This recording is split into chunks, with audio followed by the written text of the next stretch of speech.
جب تم نماز نہیں پڑھتے تو یہ مت سوچو کہ وقت نہیں ملا، بلکہ یہ سوچو کہ تم سے ایسی کون سی خطا ہوئی کہ اللہ نے تمہیں اپنے سامنے کھڑا کرنا بھی پسند نہیں کرتا۔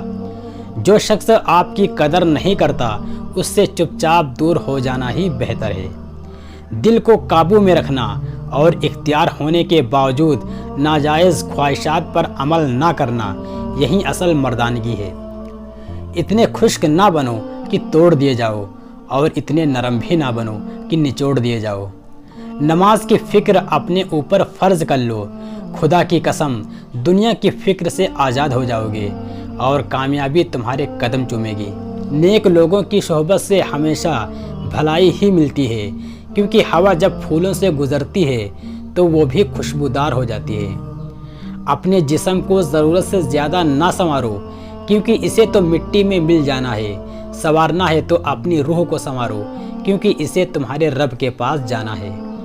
جب گناہ کے باوجود بھی اللہ کی نعمتیں مسلسل تجھے ملتی رہیں تو تم ہوشیار ہو جانا کہ تیرا حساب قریب اور سخت ترین ہے۔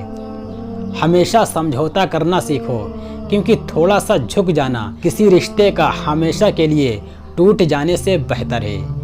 ایک زمانہ ایسا بھی آئے گا کہ لوگ اپنے رب کو بھول جائیں گے، لباس بہت قیمتی پہن کر بازار میں اکڑ کر چلیں گے اور اس بات سے بے خبر ہوں گے کہ اسی بازار میں ان کا کفن بھی موجود ہے۔ جاہل کے سامنے عقل کی بات مت کرو، پہلے وہ بحث کرے گا، پھر اپنی ہار دیکھ کر دشمن ہو جائے گا۔ جب نعمتوں پر شکر ادا کیا جائے تو وہ کبھی ختم نہیں ہوتی۔ کوئی گناہ لذت کے لیے مت کرنا، کیونکہ لذت ختم ہو جائے گی اور گناہ باقی رہے گا، اور کوئی نیکی تکلیف کی وجہ سے مت چھوڑنا، کیونکہ تکلیف ختم ہو جائے گی پر نیکی باقی رہے گی۔ کبھی بھی اپنی جسمانی طاقت اور دولت پر بھروسہ نہ کرنا، کیونکہ بیماری اور غریبی آنے میں دیر نہیں لگتی۔ انسان مایوس اور پریشان اس لیے ہوتا ہے کیونکہ وہ اپنے رب کو راضی کرنے کے بجائے لوگوں کو راضی کرنے میں لگا رہتا ہے۔